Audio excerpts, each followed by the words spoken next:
दोस्तों, SIM card mobile phone की सबसे ज़रूरी चीज़ है। सिम कार्ड के बिना मोबाइल फ़ोन लगभग बेकार हैं। चाहे मोबाइल में कॉल करना हो, एसएमएस करना हो या मोबाइल में इंटरनेट चलाना हो, सबके लिए सिम कार्ड की ज़रूरत होता है। सिम कार्ड का फुल फॉर्म है सब्सक्राइबर आइडेंटिटी मॉड्यूल। पहले जो सिम आते थे ये साइज में थोड़ा बड़ा सिम होते थे, स्टैंडर्ड सिम होते थे। फिर आया माइक्रो सिम, मतलब उससे थोड़ा छोटा सिम। फिर आया नैनो सिम, मतलब सबसे छोटा सिम जो अभी चल रहा है। नैनो सिम से छोटे सिम नहीं होता है।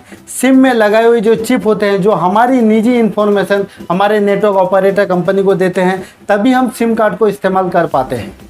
सिम कार्ड को छोटे से छोटे बनाने का सिर्फ एक ही रीज़न है, जो स्मार्टफोन में कम से कम जगह ले सिम के लिए, ताकि स्मार्टफोन कंपनी बड़े से बड़े बैटरी बना सके और भी दूसरी चीज़ दे सके स्मार्टफोन में। इसी को ध्यान में रखते हुए कंपनी ने ले आया है ई सिम टेक्नोलॉजी, जो अब छोटी सिम नहीं, स्मार्टफोन में सिम कार्ड की ज़रूरत ही ना हो, ऐसी टेक्नोलॉजी ई सिम टेक्नोलॉजी है। ई सिम का फुल फॉर्म होता है embedded subscriber identity module.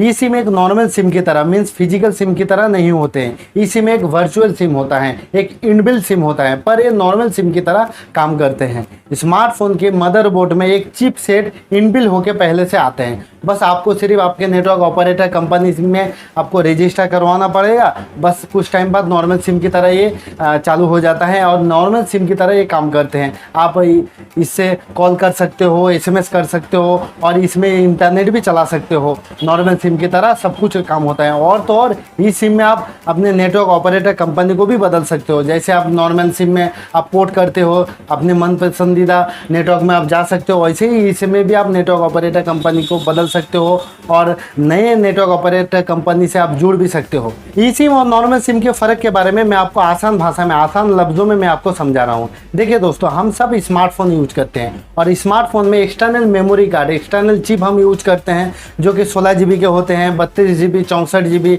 128 GB के होते हैं। और हमारे जो स्मार्टफोन होते हैं, इसमें जो फ़ोन मेमोरी होते हैं, ये जो फ़ोन स्टोरेज जो होता है, इनबिल्ट जो होते हैं, ये भी 16 GB के, 32 GB के, 64 GB के, 128 GB के होते हैं। देखिए दोस्तों, यहाँ पर देखिए दोनों ही स्टोरेज हैं, दोनों ही मेमोरी हैं, पर दोनों के टाइप सिर्फ अलग है, दोनों के काम सेम है। एक होता है इंटरनल मेमोरी, मतलब जो अंदर रहती है, एक होता है एक्सटर्नल मेमोरी जो बाहर रहती है। दोनों के टाइप अलग हैं पर दोनों के काम सेम है। इसी तरह के ई सिम और नॉर्मल सिम में फ़र्क है। ई सिम अंदर रहती है, इंटरनल सिम होता है, और नॉर्मल सिम ये बाहर रहती है, इसलिए ये एक्सटर्नल सिम होता है। दोनों के सिर्फ टाइप अलग है, दोनों के काम सेम है। फिलहाल हमारे इंडिया में सैमसंग के, एप्पल के, गूगल पिक्सल और मोटोरोला के कुछ मॉडल में, कुछ स्मार्टफोन में ई सिम की सुविधा मिल रही है और आने वाला टाइम में हर एक बजट फ़ोन में ई सिम की सुविधा देने के लिए कंपनी सोच रही है। अब ई सिम कैसे लें? अगर आपके पास ई सिम टेक्नोलॉजी वाले स्मार्टफोन है तो आप ई सिम ले सकते हो। हमारे इंडिया के जो बड़े बड़े नेटवर्क ऑपरेटर कंपनी है, जैसे एयरटेल है, जियो है, वीआई है, इनसे आप ई सिम की रिक्वेस्ट कर सकते हो। एयरटेल से ई सिम की रिक्वेस्ट करने के लिए आपको एसएमएस करना होगा। एसएमएस ई सिम स्पेस आपके वैलिड ईमेल आईडी और सेंड टू 121, फिर आपको 1 लिख कर रिप्लाई करना होगा। फिर कंपनी की तरफ से एक कॉल आएगी, उसमें आपको आप अगर सहमति होते हो तो आपको आपकी वैलिड ईमेल आईडी में एक QR कोड जाएगा, फिर आप उसको स्कैन कीजिए और कुछ टाइम बाद ई सिम एक्टिवेट हो जाएगा।